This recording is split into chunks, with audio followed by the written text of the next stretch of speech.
Halo saudaraku sebangsa dan setanah air yang mungkin di mancanegara, semoga selalu dalam keadaan baik. Kembali lagi dengan saya pada sebuah channel yang di dalamnya merangkum, membahas, atau nyeritakan alur cerita film-film populer.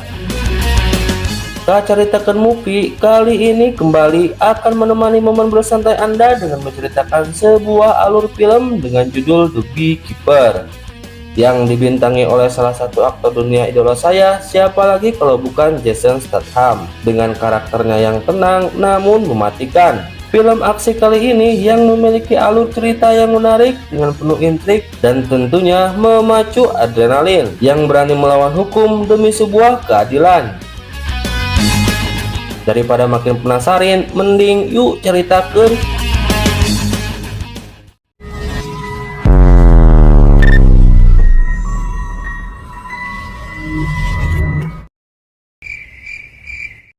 Ceritakan kisah berfokus pada seorang pria bernama Adam Clay. Biar lebih gampang kita panggil saja John, mantan pasukan khusus rahasia negara yang dikenal sebagai The Beekeeper, sebuah organisasi rahasia di luar pemerintah yang menangani kasus di luar hukum. Dalam masa pensiunnya, John menyewa gudang milik Nyonya Parker untuk tempat tinggal dan juga berternak lebah guna mendapatkan madu.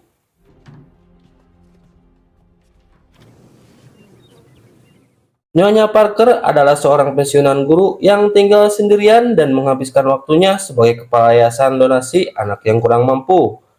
Dengan adanya si John, Nyonya Parker merasa bersyukur karena tidak lagi sendirian di rumahnya. Begitu juga dengan si John yang diperbolehkan tinggal di gudang tersebut. Siang itu, Nyonya Parker menghampiri si John untuk mengundangnya makan malam setelah pekerjaannya selesai. Lalu Nyonya Parker kembali ke rumah dan menyalakan laptopnya. Ternyata laptopnya terkena virus dan memaksa dia menghubungi nomor yang sudah tertera di monitor.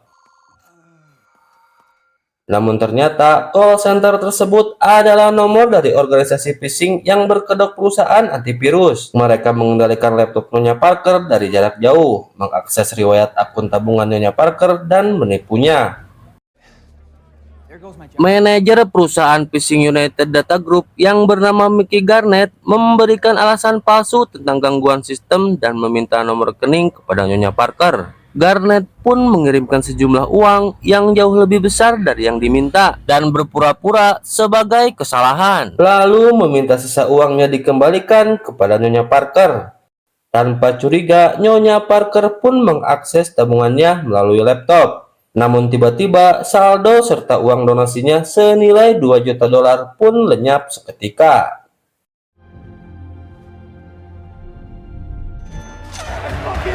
Di saat yang bersamaan, si John masih sibuk dengan lebahnya dan membuat toples madu untuk Nyonya Parker, dan dia hendak memenuhi undangan Nyonya Parker untuk makan malam. Namun, di saat ia ingin masuk ke rumah Nyonya Parker, tidak ada jawaban dan rumah pun dalam keadaan gelap. Lalu, si John pun memaksa masuk dengan membawa pisau dapur. Tetapi tiba-tiba, agen FBI bernama Perona yang juga anak Nyonya Parker pun muncul dan menanyakan apa maksud kedatangannya ke rumah ibunya, sambil menodongkan senjata api ke arah si John. Lalu mereka pun menemukan Nyonya Parker yang sudah tewas. Melihat hal itu, Perona pun kaget. Lalu Perona menghubungi rekan-rekannya untuk menyelidiki kasus ibunya dan si John pun ditangkap untuk diinterogasi. Namun setelah mengakses laptop ibunya, Perona menyadari bahwa penyebab kenapa ibunya tewas yaitu karena terkena phishing yang menghanguskan seluruh saldo donasi rekening yang dikelola oleh ibunya lenyap seketika dan menyebabkan ibunya melakukan bunuh diri. Dan pada akhirnya, si John pun dibebaskan karena dianggap bersih, tidak bersalah, dan hanya penyewa gudang milik Nyonya Parker. Perona pun merasa bersalah dan meminta maaf kepada si John karena menuduhnya sebagai pembunuh ibunya. Dia juga mengungkapkan bahwa United Data Group adalah buronan yang dicari oleh FBI. Pihak FBI pun kesulitan melacak lokasi organisasi tersebut. And even if we did, good luck building an indictment that would... You know who did it. I talked to an agent and... Si John kemudian menghubungi teman lamanya di markas agen rahasia dan tak butuh waktu lama, dia pun menemukan lokasi United Data Group tersebut. They're routing all over the world. But you found them. Si John lalu pergi ke lokasi dengan membawa 2 dirijen berisi bahan bakar. Dan di saat akan masuk, si John dihadang oleh 2 petugas, namun dengan mudah dia menghabisinya. Setelah masuk, si John pun menghadapi karyawan di sana, memaksa mereka berjanji untuk tidak menipu orang-orang yang kurang paham teknologi. Garnet bersama para penjaga yang sudah ada di sana berusaha menghentikan si John. Namun si John berhasil menghabisi semua para penjaga itu.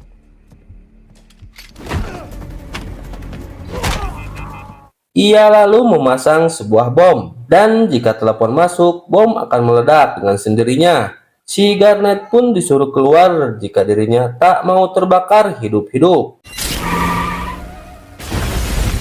Di sisi lain, mari saya perkenalkan dengan sosok pria bernama Derek yang mendapat informasi dari Garnet bahwa gedungnya sudah habis terbakar oleh seorang peternak lebah. Mendengar hal itu, Derek pun tak percaya sama sekali. Derek kemudian meminta Garnet untuk mencari tahu informasi pria tersebut dan menyewa beberapa pembunuh bayaran untuk menghabisinya. Wrecking crew together and you go Goodfellas on. I mean, come on, you're a connected guy. Oh, he had a hat. Okay. Di sisi lain, Verona mendapat laporan tentang kebakaran gedung yang sudah menipu ibunya. Lalu Verona pun segera bergegas ke lokasi.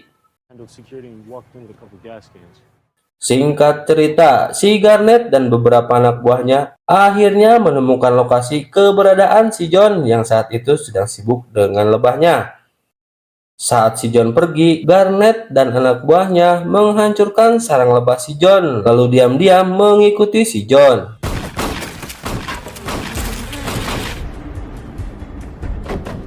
Si John yang sudah sadar sejak tadi akan kedatangan mereka sudah bersiap-siap untuk membantai Garnet beserta anak buahnya di dalam gudang. Namun si John tak berambisi menghabisi si Garnet dan memilih untuk meninggalkannya begitu saja di dalam gudang itu dengan jari-jari tangan kanannya yang buntung akibat ulah si John.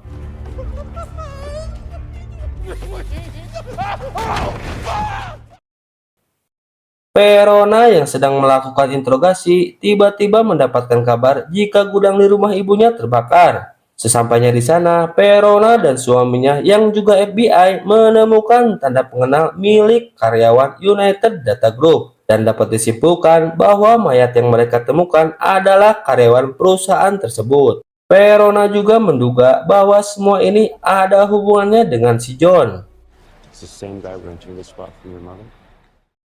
Di sisi lain, si Garnet berhasil selamat dan kabur dari tempat itu. Di perjalanan, dia melaporkan kejadian tersebut kepada bosnya, si Derek, bahwa semua rencananya gagal total dan semua jari kanannya sudah dipotong oleh si John. Derek yang mendengar hal itu sangat terkejut dan penasaran siapa sosok pria yang bernama John tersebut, yang bahkan bisa menarik penggemar hingga 5 juta subscriber dalam akun YouTube-nya.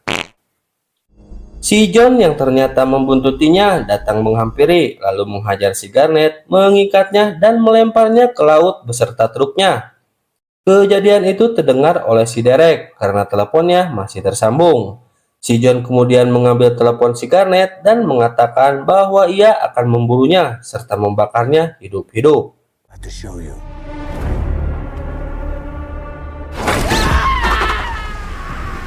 Verona dan rekannya penasaran akan identitas si John karena di database milik FBI tidak tercantum identitasnya sama sekali. Mereka pun menduga bahwa si John adalah seorang anggota organisasi rahasia pemerintah. Tak lama kemudian, Verona mendapatkan kabar bahwa tubuh Garnet sudah ditemukan tewas dengan sangat mengenaskan. Singkat cerita, si Derek pun akhirnya meminta kepala keamanan perusahaan yang bernama Willis, yang tiada lain adalah ayahnya sendiri, untuk mencari tahu siapa itu si John. Setelah mengetahui bahwa dia adalah mantan anggota Beekeeper, Willis menyadari bahwa mereka dalam bahaya. dia memberitahu Derek bahwa dia sudah membuat marah orang yang salah. Suruh siapa tuh ya mengganggu dia, udah tahu dia mah gitu, mau cari mati.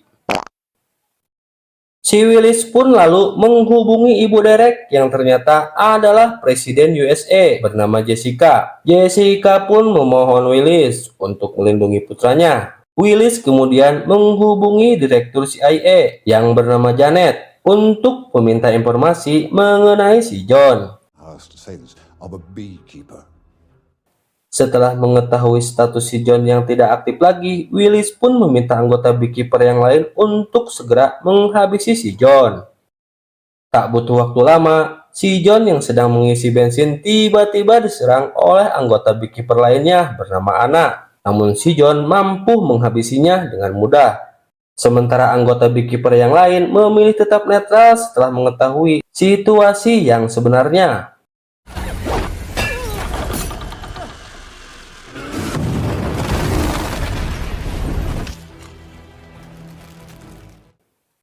Willis lalu menghubungi mantan anak buahnya untuk berkumpul di suatu tempat. Ia menjelaskan tentang Beekeeper yang ada di CIA, dan semua anggota Beekeeper ditugaskan untuk menjaga sarangnya, yaitu negaranya sendiri. Dengan kata lain, anggota Beekeeper bisa bertindak semaunya demi kepentingan negara. Setelah itu, Willis membohongi semua anak buahnya bahwa si John sudah pensiun, dan sebagai seorang mantan Beekeeper, si John sudah tidak berguna lagi untuk kepentingan negara.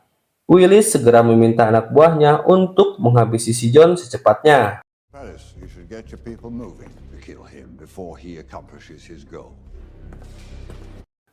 Perona kembali mendapatkan laporan kebakaran di sebuah pom bensin serta menemukan mayat Anna yang tidak ada di dalam database FBI.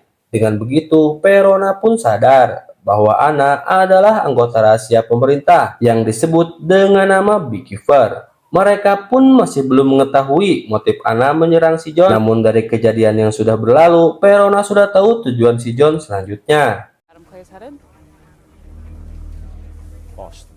Sementara itu, si John berhasil masuk ke markas si Anna menggunakan potongan jari si Anna yang sudah dipotong sebelumnya. Si John pun melacak telepon yang pernah dihubungi si Garnet. Setelah mengetahui tujuan selanjutnya, si John mengambil beberapa senjata yang dibutuhkan dan segera pergi ke gedung Nine Star United yang merupakan induk United Data Group yang juga dimiliki oleh si Derek.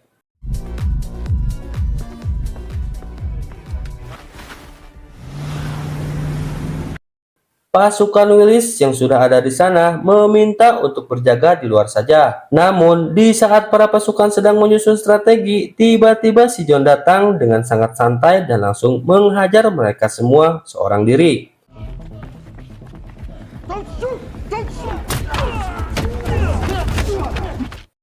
Si John yang sudah berhasil masuk dan menghabisi semua penjaga di sana. Lalu si John menginterogasi manajer Nine Star United menanyakan siapa pemilik dari usaha tersebut. Tak lama kemudian, Perona beserta pasukan lainnya datang. Perona yang ada di sana tak sengaja melihat wallpaper komputer dan sangat terkejut karena pemilik tempat itu adalah anak dari Presiden Danforth. Holy shit.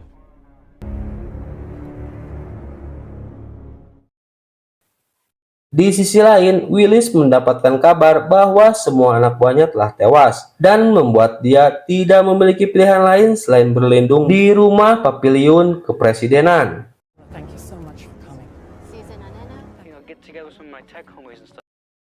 Sementara itu, Perona yang sudah tahu dalang dari Nine Star United melaporkannya kepada Direktur FBI. Ternyata software yang digunakan oleh Derek untuk mengetahui semua data korbannya adalah milik CIA. Perusahaan lain yang terlibat adalah milik Presiden Danforth. Sebelum terpilih menjadi presiden, dari semua kejahatan itu FBI menyimpulkan bahwa target dari si John selanjutnya adalah si Derek. Dengan begitu, Perona ditugaskan untuk berjaga di rumah Presiden Danforth.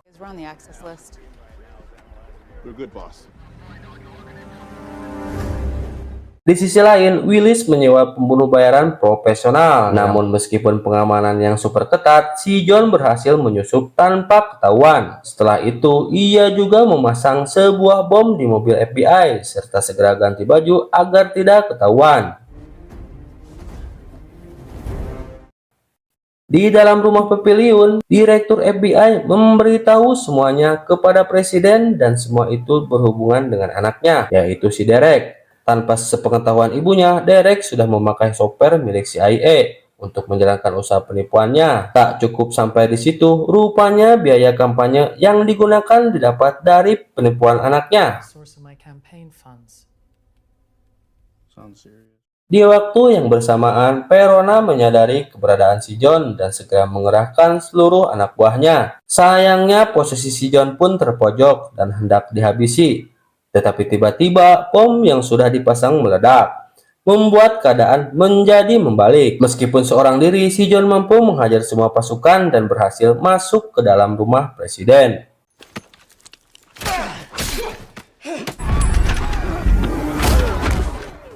Sementara itu, Presiden yang sudah muak kepada si Derek anaknya berencana untuk mengatakan ke publik tentang semua kebusukan anaknya. Derek yang terpojok malah mengambil senjata dan menembak Direktur FBI.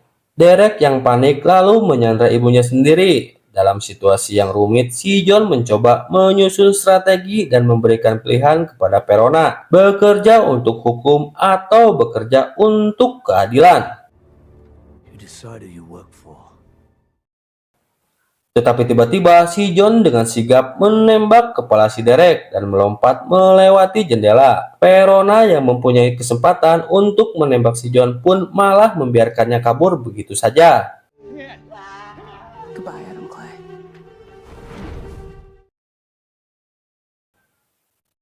Lalu apa yang dilakukan si John selanjutnya? Aku pun tidak tahu. Film pun selesai.